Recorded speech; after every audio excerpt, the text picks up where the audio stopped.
LeBron James, Kobe Bryant, Chris Paul, and Amari Stoudemire. Ilan lang yan sa mga big-name NBA superstars na hinawakan ng premier basketball skills trainer na si Ganon Baker. At ngayon, pati mga Pinoy pwede na matuto sa renowned American coach na nandito ngayon sa Maynila para sa isang series ng Basketball Connect sa Ateneo de Manila.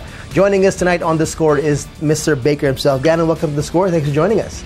Hey, I'm glad to be here. The Philippines is one of my favorite countries. I love the passion. They love basketball. You know, it's my kind of country. Welcome back to the Philippines. All right, Thank you. Let's introduce you, though, to those who have maybe just heard of you and haven't really seen up close what you do. You are specifically a skills coach. And how did you get into this field of work? I mean, most people, when they fall in love with the game of basketball, the first thing is they dream to be a pro, for sure. Right. If not, they end up in coaching, as in coaching teams. But now, specifically, you're a skills coach. How did this become a thing for you? Well, I played as long as I could, and I wasn't good enough to make a career in the NBA. So I played a year in Iceland, got hurt, did a lot of praying. I'm a Christian, and I felt this was God's will and purpose for my life. So in 2000, I started from scratch my own skill business with a lot of passion, a card, no internet, no social media. Right, yeah. Literally going from gym to gym, asking players in my hometown of Hampton, Virginia, and coaches what my services were, and if they gave me the slight eye or I looked like they were hating on me a little bit, I'd play them one-on-one. Okay. True story. And I'd beat all of them, and then I'd be like, hey, you want me to show you some of my moves? Here's my business. I'd love to train you, and 17 years later, here we are. It's like giving a sample, like you got a little cookie stand and giving some cookies out there. Yeah, my wife calls me Billy Ho after White Men Can't Jump. Woody Harrelson, one of the characters the movie. there. If the kids out there don't know what it is, Google that movie. Look it up. Yep. So I had a little swag, a little attitude, a little can-do, and had some fun with my marketing and.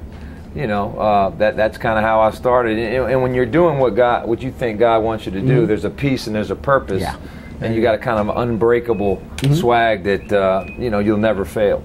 Well, you started eventually making a name for yourself. You were hooking up with some big name players, some NBA players. How did that happen for you? You did mention your first NBA player was a guy named Elton Brown, right? And then after that, you made your way up into the bigger names. And how did that work out for you?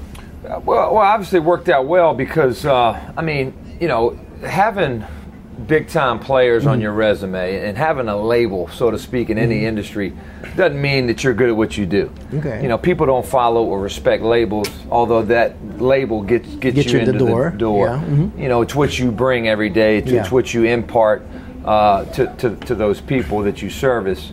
But I have been fortunate enough because of Nike to be involved with some of the best players to ever play the game on the planet. Olympians, Hall of Famers, shoe brand, signature shoe athletes. John Lucas kind of gave me my start with a Tracy McGrady, a Stevie Francis, a Big Baby Davis, a DeAndre Jordan, a J.R. Smith.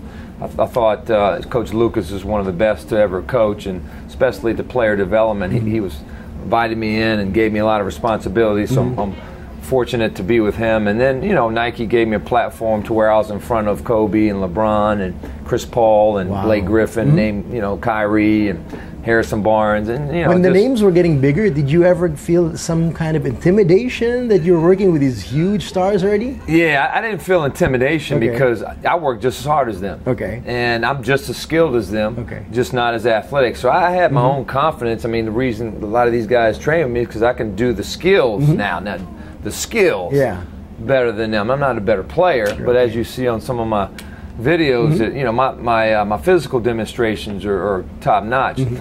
It was just more of I wanted to make sure that I could challenge their mind and body. It was more of how am I going to challenge these guys, because Kobe is great and LeBron is great and Amari Stoudemire is so powerful. Like I wanted to make sure that I imparted knowledge on them and taught them and got them out their comfort zone, because it's hard to get great players uncomfortable. Well, coincidentally, you mentioned LeBron. He's coming here this weekend.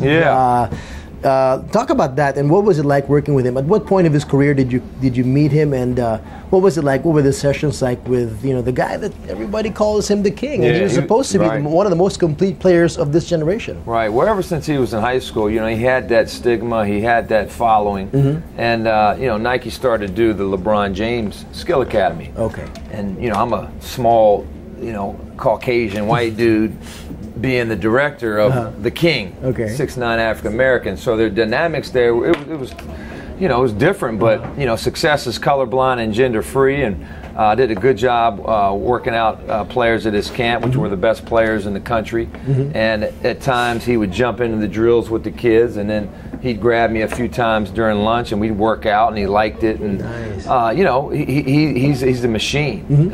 He loves the game. He loves to get better. He took instruction well. He was coachable.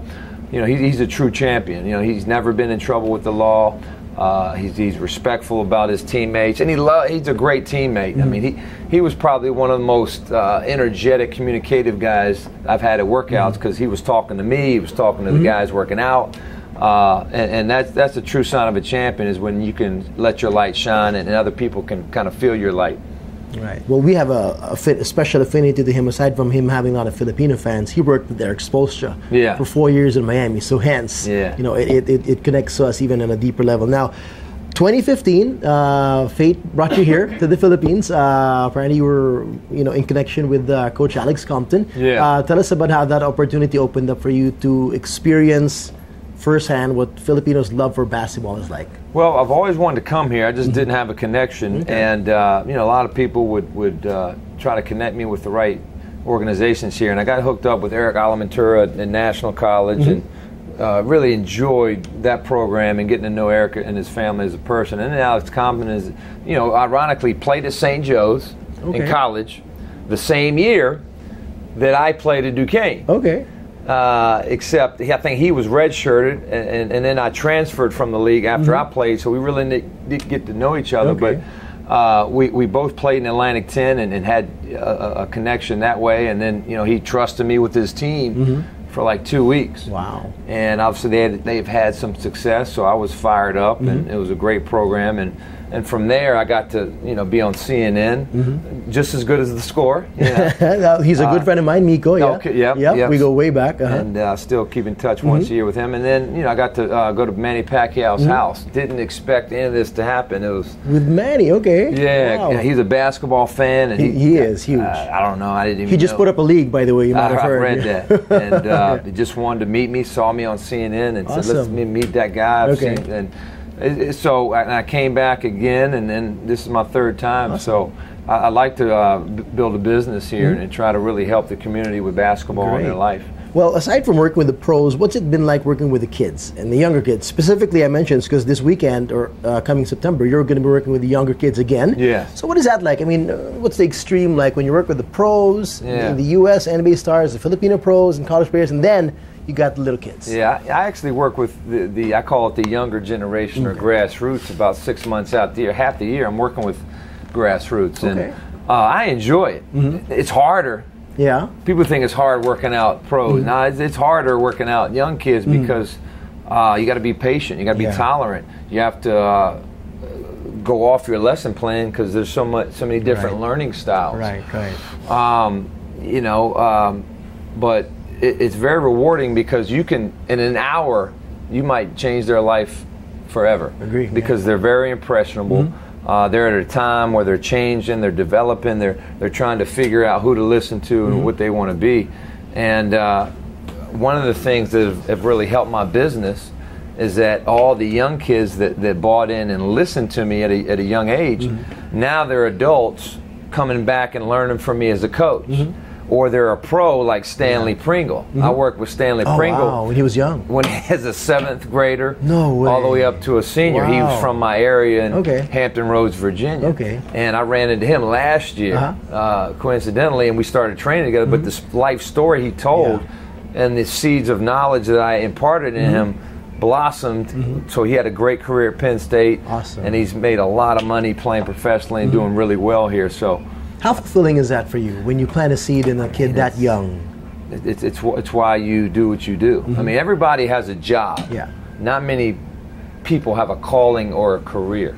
And I got lucky and found that. And obviously I sacrificed and worked, but not everybody has the opportunities that I had. I just listened, and that's one of the great things in my life. My life's not perfect, but one of the perfect things is I have a career where I get to wake up and can't wait for work. I mean, I get to go to work in Nikes and sweats. I get to play with. I get to play basketball with kids and get paid a lot of money for it. I mean, I can't ask for a better situation. If there's one thing our coaches can learn from you as well, I mean, it's one thing that you plant the seeds with the players. What message do you give out to the local coaches here when you work with that guys like Eric and Alex? What can you impress on them that could last them a long time as well? Don't get bored with the process. Okay. Don't give in to the law of familiarity. Same team, same coach, same year, same uniform. I mean, I get it. I'm in the same boat. I don't get to coach in the games. All I do is practice. And if you let it, because it's there, you can become immune to it. You can become ungrateful for it. True. So the great coaches that I've been around, you know, the Mike Krzyzewskis, the Greg Popoviches, the coaches I've been able to watch from a distance being in the state, like they're passionate. The Tim Gergerich, like every day is new, every moment is fresh, and if you're stale and crusty, then the players are only going to reach your expectations. Right. What you want to do is have them exceed your expectations. So there's a lot of good coaches here, but the great ones are the ones that can continue to have that energy and that passion and that creativity and that freshness throughout the long season and the long practices and the times when the kids don't listen. Like, you still got to find a way to make it work, and I have in my industry, and that's my message to them. Very well said. Now, coming up, starting as early September 2, you got another camp coming in for the kids. Give us some details for the parents and the kids out there who are now obviously eager to have a chance to work with you. Well, it's very affordable. Okay. We have a lot of sponsorship, and it's only for, I believe, 30 to 40 kids. Wow. So spots are filling up. Okay. I'm there every day. It's 2 hours a day for 4 days.